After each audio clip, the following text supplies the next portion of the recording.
राधे राधे।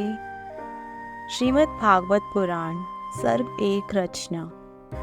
अध्याय 8। रानी कुंती और परीक्षित की प्रार्थना से रक्षा हुई।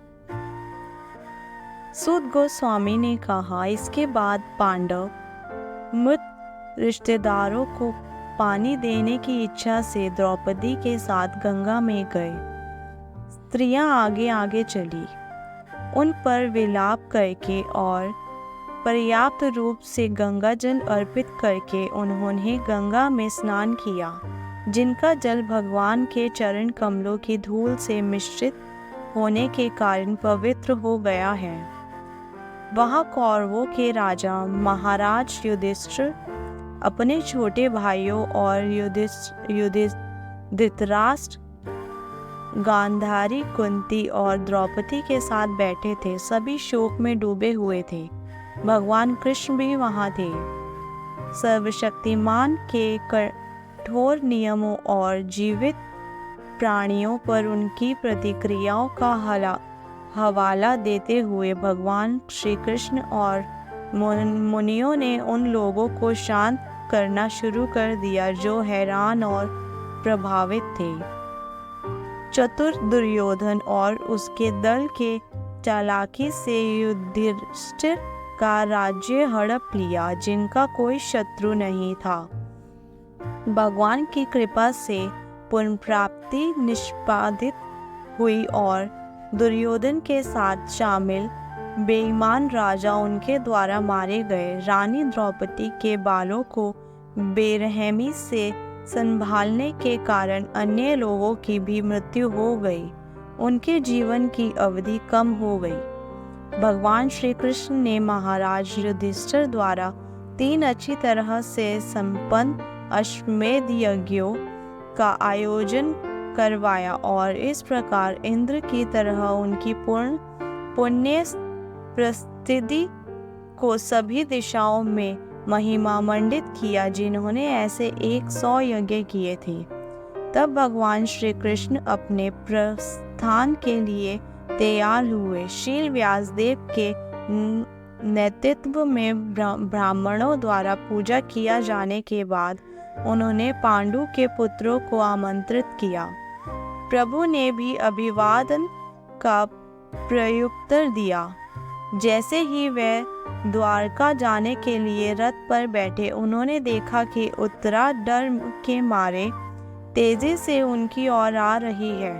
उत्तरा ने कहा, हे देवों के देव, ब्रह्मांड के स्वामी, आप महानतम रहस्यवादी हैं।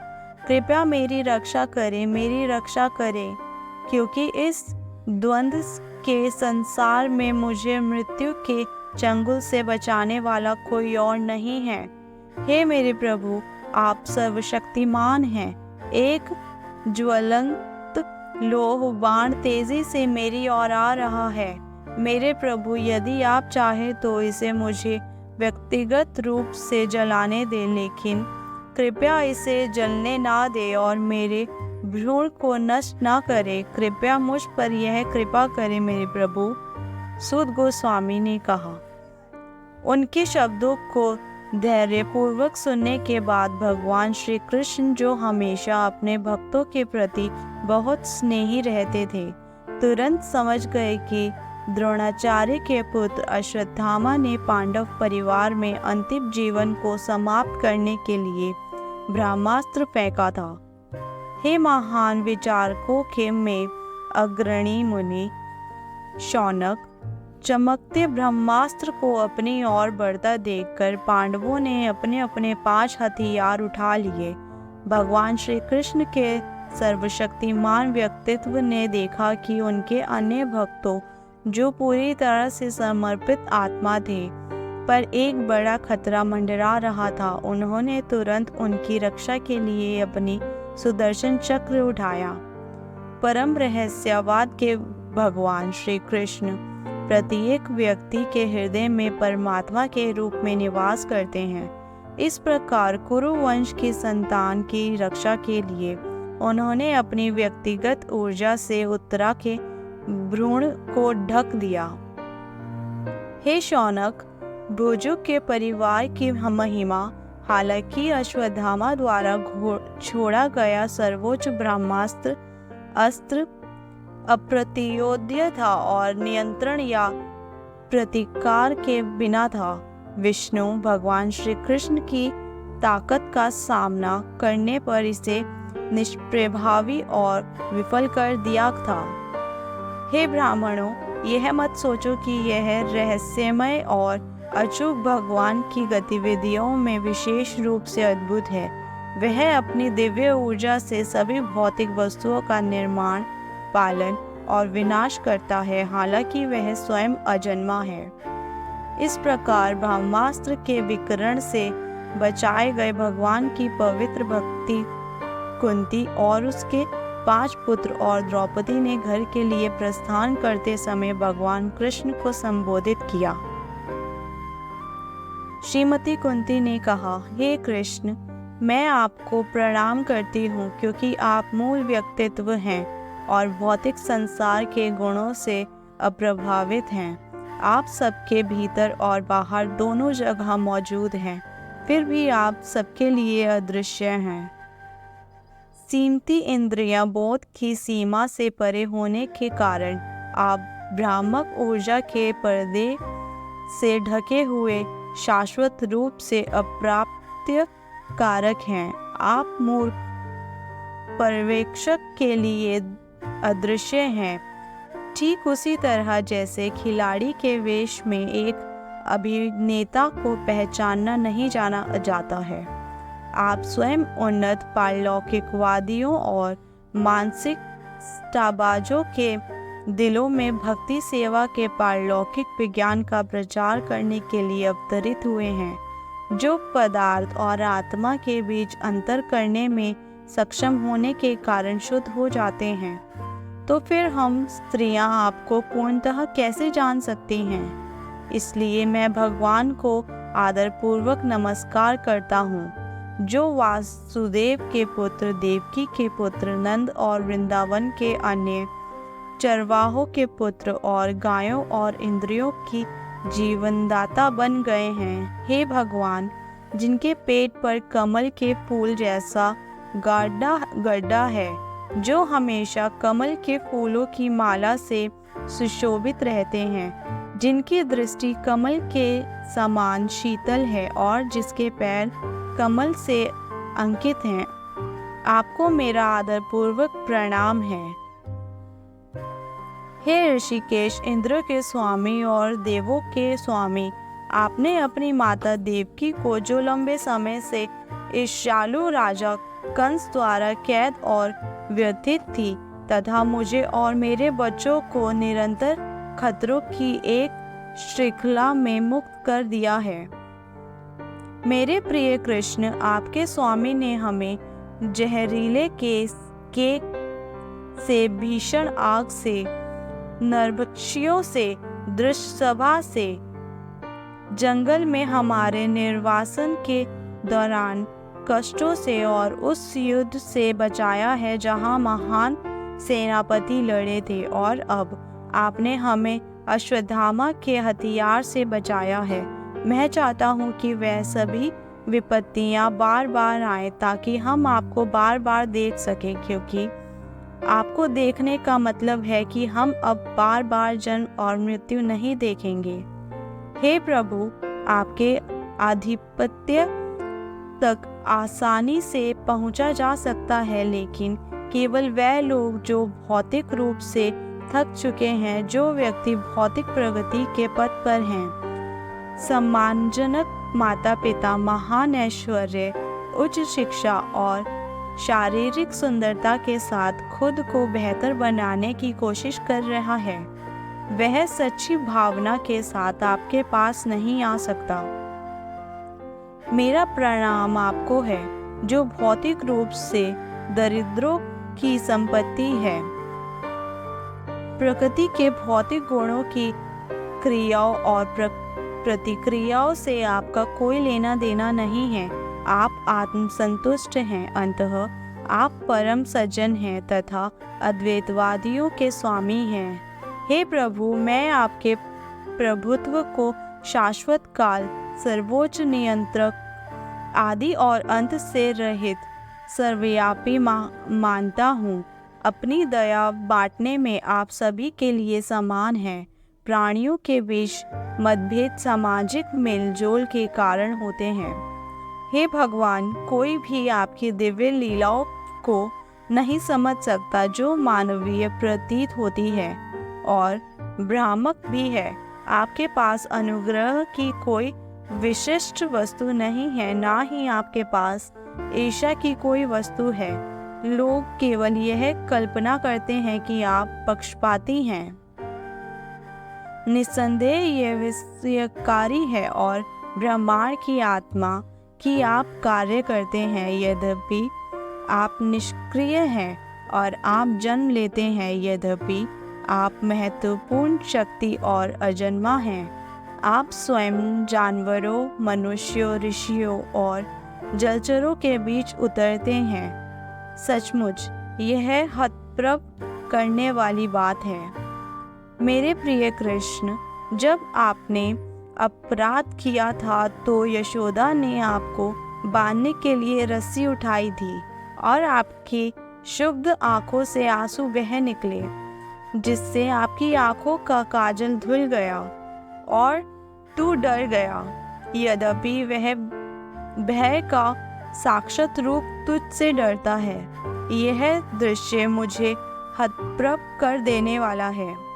कुछ लोग कहते हैं कि यह जन्मे का जन्म पवित्र राजाओं की महिमा के लिए हुआ है और अन्य कहते हैं कि उनका जन्म आपके सबसे प्रिय भक्तों में से एक राजा यदु को प्रसन्न करने के लिए हुआ है। आप उसके परिवार में उसी प्रकार प्रकट होते हैं जैसे कल्य पर्वतों में चंदन प्रकट होता है। अन्य लोग कहते हैं कि चूंकि वसुदेव और देवकी दोनों ने आपके लिए प्रार्थना की थी, इसलिए आपने उनके पुत्र के रूप में जन्म लिया है। निस्संदेह आप अजन्मा हैं, फिर भी आप उनके कल्याण के लिए और देवताओं से ईर्ष्या करने वालों को मारने के लिए अपना जन्म लेते हैं। अन्य लोग कहते हैं कि संसार समुद्र में नाव की तरह अत्यधिक बोझ से लदा होने के कारण बहुत दुखी है और ब्रह्मा, जो आपके पुत्र हैं, ने आपके लिए प्रार्थना की और इसलिए आप संकट को कम करने के लिए प्रकट हुए हैं। और फिर भी अन्य लोग कहते हैं कि आप श्रवण, स्मरण, पूजा आदि की भक्ति सेवा को पुनर्जित करने के लिए प्रकट हुए थे, ताकि भौतिक पीड़ा से पीड़ित बद्ध आत्माएं लाभ उठा सके और मुक्ति प्राप्त कर सके। हे कृष्ण, जो लोग लगातार आपकी दिव्य गतिविधियों को सुनते हैं, जपते हैं और दोहराते हैं या दूसरों के ऐसा करने में आनंद लेते हैं, वह निश्चित रूप से आपके चरण कमलों को देखते हैं, जो अकेले ही जन्म और मृत्यु की पुनरावृत्ति को रोक सकते हैं। हे मेरे भगवान, आपने सभी कर्तव्य स्वयं निभाए हैं। क्या आप आज हमें छोड़ रहे हैं, जबकि हम पूरी तरह से आपकी दया पर निर्भर हैं और हमारी रक्षा करने वाला कोई नहीं है, जबकि सभी राजा हमसे शत्रुता कर रहे हैं। जिस प्रकार जीवित आत्मा के लुप्त हो जाने पर किसी शरीर विशेष का नाम और यश समाप्त हो जाता है, उसी प्रकार यदि आप हम पर दृष्टि नहीं डालेंगे तो पांडवों और यदुओं सहित हमारी सारी कृति और गतिविधियां तुरंत समाप्त हो जाएंगी। हे गदाधर श्री कृष्ण, हमारा राज्य अब आपके चरणों के निशानों से चिन्हित हो रहा है और इसलिए यह सुंदर दिखता है, लेकिन जब तुम चले जाओगे तो ऐसा नहीं रहेगा। ये सभी शहर और गांव हर तरह से समृद्ध हैं, क्योंकि जड़ी बूटियां और अनाज प्रचुर मात्रा में हैं। पेड़ फलों से भरे हुए हैं, नदियां बहती हैं, पहाड़ खनिजों से भरे हुए हैं और महासागर धन से भरे हुए हैं। और यह सब उनकी आपकी उन पर दृष्टि के कारण है। हे ब्रह्मांड के भगवान, ब्रह्मांड की आत्मा, हे ब्रह्मांड के रूप व्यक्तित्व, कृपा मेरे रिश्तेदार पांडवों और विष्णुओं के प्रति मेरे स्नेह के बंधन को तोड़ दें। हे मधु के स्वामी, जैसे गंगा सदैव बिना किसी बाधा के समुद्र की ओर बढ़ती है, उसी प्रकार मेरा आकर्षण किसी और की ओर आकर्षित हुए बिना सदैव आपकी ओर आकर्षित हो। हे कृष्ण, हे अर्जुन के मित्र, हे विष्णु के वंशजों के प्रमुख, आप उन राजनीतिक दलों के विनाशक हैं जो इस पृथ्वी पर अशांति फैलाने वाले तत्व हैं। आपका पराक्रम कभी क्षीण नहीं होता।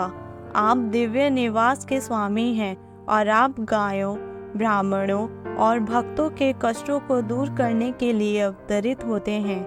आपके पास सभी रहस्यमय शक्तियां हैं और आप संपूर्ण ब्रह्मांड के गुरु हैं। आप सर्वशक्तिमान ईश्वर हैं और मैं आपको सादर प्रणाम करती हूँ। सूत गोस्वामी ने कहा, भगवान इस प्रकार अपनी महिमा के लिए चुने गए शब्दों में रचित कुंती देवी की प्रार्थना सुनकर हल्के से मुस्कुराए। वह मुस्कान उनकी रहस्यमय शक्ति की तरह ही मनमोहक थी।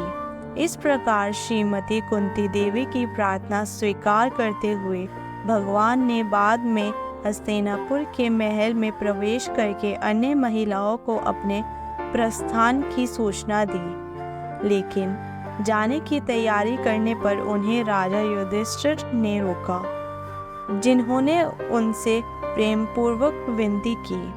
राजा युधिष्ठिर, जो बहुत व्यतिक्त थे, व्यास जैसे महान ऋषियों और स्वयं अलौकिक कार्यों के कर्ता भगवान कृष्ण के निर्देशों के बावजूद और सभी ऐतिहासिक साक्ष्यों के बावजूद आश्चर्य नहीं हो सके। धर्मपुत्र राजा युधिष्ठिर अपने मित्रों की मृत्यु से व्याकुल होकर एक समान भौतिकवादी व्यक्ति की भांति दुखी थे। हे मुनियों, इस प्रकार स्नेह से मोहित होकर वह बोलने लगा। राजा युधिष्ठिर ने कहा, हे मेरे भाग्य, मैं सबसे पापी आदमी हूँ। जरा मेरे हृदय को देखो, जो ज्ञान से भरा है। यह शरीर, जो अंततः दूसरों के लिए है, ने बहुत से मनुष्य को मार डाला है। मैंने कई लड़कों, ब्राह्मणों, शुभचिंतकों, दोस्तों, माता पिता, गुरुओं और भाइयों को मार डाला है। यद्यपि मैं लाखों वर्ष जीवित रहूंगा, फिर भी मुझे उस नरक से मुक्ति नहीं मिलेगी जो इन सभी पापों के लिए मेरी परीक्षा कर रहा है। जो राजा उचित उद्देश्य के लिए हत्या करता है, जो अपनी प्रजा के पालन पोषण में लगा रहता है, उसके लिए कोई पाप नहीं है, परंतु यह निषेधाज्ञा मुझ पर लागू नहीं होती। मैंने स्त्रियों के कई मित्रों को मार डाला है और इस प्रकार मैंने शत्रुता को इस हद तक बढ़ा दिया है कि भौतिक कल्याण कार्य द्वारा इस पूर्ववत करना संभव नहीं है।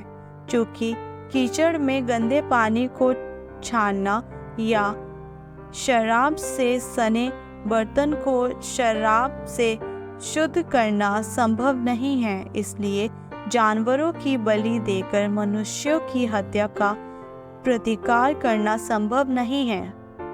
राधे राधे।